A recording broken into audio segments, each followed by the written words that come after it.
Perkenalkan, saya Cynthia Kela dari Debat Bahasa Indonesia. Di video ini saya akan membuat tugas debat dengan mosi Dewan ini akan melegalkan bunuh diri dengan bantuan. Perdebatan akan saya mulai dalam 3, 2, 1. Baik, Dewan Juri yang terhormat, saya sebagai first speaker di Tim Pro ingin menyampaikan bahwa Dewan ini akan melegalkan bunuh diri dengan bantuan. Baiklah Dewan Juri yang terhormat, saat ini di Indonesia, bunuh diri adalah hal yang masih dianggap sebagai hal yang dilarang dan juga ilegal.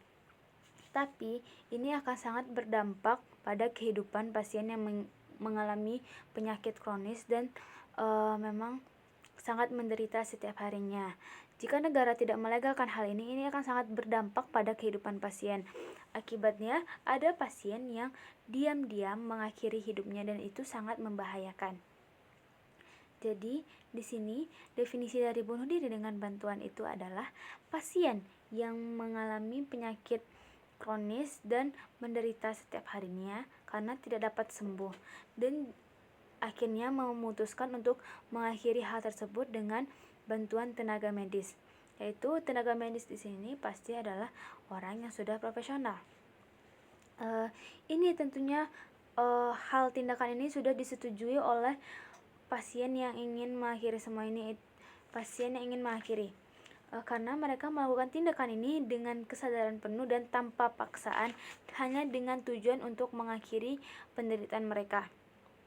Yang dimana untuk mengakhiri hidup adalah hak mereka, yang dimana pasien itu memang sudah tidak sanggup untuk melanjutkan, karena kita memiliki hak untuk hidup dan juga kita memiliki hak untuk mati. Di sini yang pastinya yang akan melakukan tindakan membantu mengakhiri hidup pasien ini adalah tenaga medis yang pastinya orang yang sudah profesional. Jadi jika tenaga medis memang ingin melakukan hal tersebut, mereka harus benar-benar mengecek apakah pasien memang sudah tidak memiliki harapan untuk melanjutkan kehidupannya atau masih ada. Jika memang tidak ada, maka tindakan ini dapat dilakukan agar pasien dapat mengakhiri penderitaan mereka.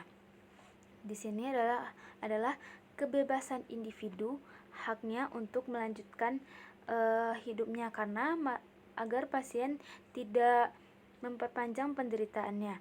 Dan juga negara tidak dapat menolak hal tersebut karena yang mengalami tersebut adalah pasien. Jadi negara tidak memiliki hak membiarkan pasien yang mendapat penderitaan secara waktu yang lama. Dan di sini jika pasiennya ada kalian atau keluarga kalian seperti nenek, kakek, coba kalian bayangkan mereka terbaring lemah di rumah sakit, makan susah, berbicara sudah tidak jelas, bergerak pun susah. Apakah kalian akan membiarkan mereka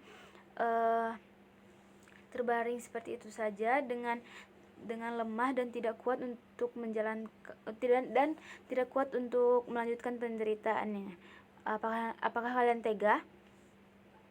Di sini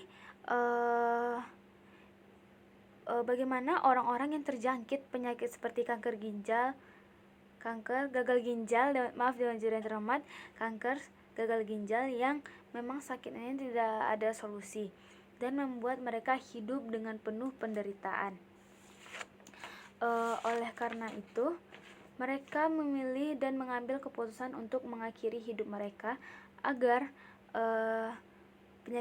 penderitaan mereka tidak berlanjut hingga ajal menjemput.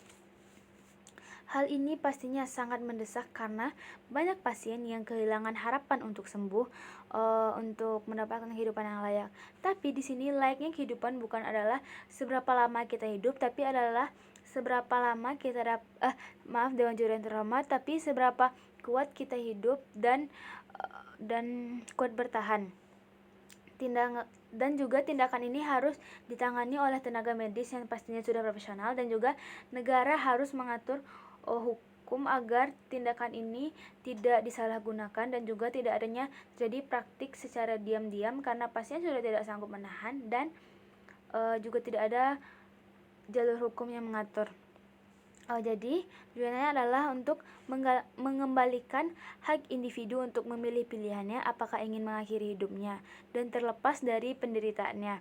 Karena ini adalah tentang apakah individu itu sanggup atau tidak Dewan Juri yang terhormat, dan juga untuk mengembalikan hak mereka atas kendali hidup mereka. Dan di sini saya sebagai first speaker di tim pro adalah berpegang teguh untuk memberikan ruang atau kebebasan individu untuk memilih. Jadi sekian dari saya. Wassalamualaikum warahmatullahi wabarakatuh.